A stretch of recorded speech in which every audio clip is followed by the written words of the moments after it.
Welcome, investors, to Stocks to Watch. I'm Ashley Berry, and here with me from the OTC Markets Group is Jason Paltrowitz, Executive Vice President of Corporate Services, where he's responsible for managing the firm's international and domestic corporate service business. The group is headquartered in New York City, and as we should mention, OTC traded securities are organized into three separate markets to inform investors of opportunities and risks: the OTCQX, the OTCQB, and Pink. Welcome to the show, Jason. We're excited to speak with you today. Great. Thanks for having me. I really appreciate the opportunity. Sure. So the OTC markets have increasingly become a focal point for companies and investors alike, serving as a crucial platform for small and mid-cap companies to really secure that funding. Could you elaborate on the distinctive characteristics of the OTC markets and discuss how their trading volumes have evolved over the years? Sure. So as you rightly pointed out, we operate three markets, and the top two are OTC QB and QX markets, what we call our premium markets, or what the SEC is deemed to be what's called established public markets. These are publicly traded companies, predominantly based overseas, so listed on a market outside the U.S., that are looking to access capital and investors in the U.S. Our QB market is a venture market, so early stage growth companies from places like Canada, Australia, Israel, listed in their home market, but that are, again, looking to access U.S. capital and investors. And then our OTCQX market, the bigger market, where you'll find companies like Roche, Adidas, and Heineken, not necessarily looking to raise capital per se, but that are looking to have access into the U.S. or to give U.S. investors the ability to trade their securities in a dollar-denominated security that trades in U.S. market hours and that can be bought and sold through their U.S. broker of choice. In the small and mid-cap space, what we've really become for a lot of these companies is what I would call public venture capital. It's the ability to be a public company, but to use being on what's called, again, the established public market status to be able to go out and raise money in the U.S. To support their growth. And when you look at our OTC QB market, many of those companies that are listed on TSXV or Tel Aviv or Australia or AIM in London, they're really coming here to look to raise capital and to have that secondary market support from the U.S. that they might not naturally get in their home market. And so those trading volumes and values continue to grow as the market and the number of companies that join our market continue to grow. Yeah, you really provide that secure pathway, I would say. Companies listed on the OTC markets often find themselves in the early stages of growth and, as such, require additional support to navigate their developmental path. So really, what types of support do you provide to those companies in particular, and how do you customize those solutions to meet their unique needs? Well, first of all, again, we take the approach, and if you think that 85% of the companies on our market are not U.S. based, right? So they're predominantly listed on other markets. We take the approach that disclosure and providing the right amount of disclosure and being on a market that's right sized to your needs really helps companies focus on growing their business and less on what it takes to be publicly traded. And so when you look at companies that list on whether it be NASDAQ or the New York Stock Exchange, as an example, that comes with a lot of work and a lot of extra complex disclosure requirements, legal requirements, risk requirements that we feel companies in the early stage of their public life don't need. So we provide a market that's right sized, that uses a disclosure-based listing requirement versus a merit-based, and that allows companies to think again about how do they fund themselves and grow their business over the long cycle rather than kind of listing and taking on the additional burden of a U.S. listing. To support that, we provide a number of services to help, whether it's grow their visibility, to help them learn how to be public in the U.S., introducing them to the network of, we have a premium provider directory of service providers that really understand small company growth and what it takes, whether it be from an investor relations perspective or from an accounting perspective or from a non-deal roadshow perspective, all of those things to kind of help them grow into being the bigger public company they hope to be. Which is exactly what I was going to say. That platform that you provide really single-handedly helps these companies expand. You're talking about globally, OTC markets distinguished by the ability to offer both Canadian and non-Canadian companies cost-effective and flexible access to capital, as you mentioned. A notable feature is the capability to list local, trade global. That's facilitated by an exemption under the Exchange Act. Maybe you can explain how this exemption operates in practice and its benefits for companies. Yes, the famous 12G32B, the sexy name the SEC gives their rules. This is what's known as the foreign private issuer exemption, and it's really unique. And it's kind of our special sauce, if you will. And what it basically says is so long as you're listed on a qualified foreign exchange outside of the US, you're a company in good standing and you're making all of your disclosure available. If you make that disclosure available through the markets that we operate, OTC, QX, and QB, you in essence become exempt from SEC reporting, from Sarbanes-Oxley, from having to reconcile to US GAAP.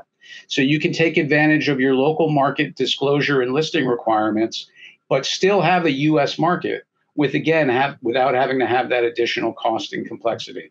So you can list in your local market, you can be a national champion, you can fly the flag of Canada or the UK or Israel or wherever you're listed, but you can still have all the benefits of a cross listing into the US, again, without the cost, complexity, and added risk of becoming a U.S. registrant. And so all the talk about the added D&O insurance or litigation risk that comes with being a Sarbanes-Oxley issuer, you don't have to have that. And so if you look at some of the biggest brands that trade on our market, and again, I mentioned Roche, Adidas, Heineken, these are all companies that understand their local disclosure. Air Canada is another one in Canada. They all understand their local disclosure. They know how to be listed in their home market. But there's still significant advantages to being accessible to U.S. investors. And so you can have the best of both worlds. You can list local and trade global without having to take on that additional burden of being a U.S. listed company. That's really helpful. Really based on your expertise, you've been doing this a long time. You are definitely a subject matter expert in this area. What trends are currently emerging in the OTC markets, particularly in relation to IPOs? Well, the IPO market's down, as it has been for a couple of years. What we are seeing is some bad trends and some good trends. So in the really early stage growth companies, we're starting to see too many of these companies believe that the only way to raise capital is to go directly onto a U.S. exchange. And so you're starting to see a significant number of really what we call micro-cap and nano-cap IPOs onto U.S. exchanges that really aren't fit for purpose. And so we did a study of the 2022 and 2023 cohort of sub 500 million market cap companies that have gone directly to an exchange. And many of these have been non-US companies. And what you'll find is the rate of return tends to be in excess of negative 40%.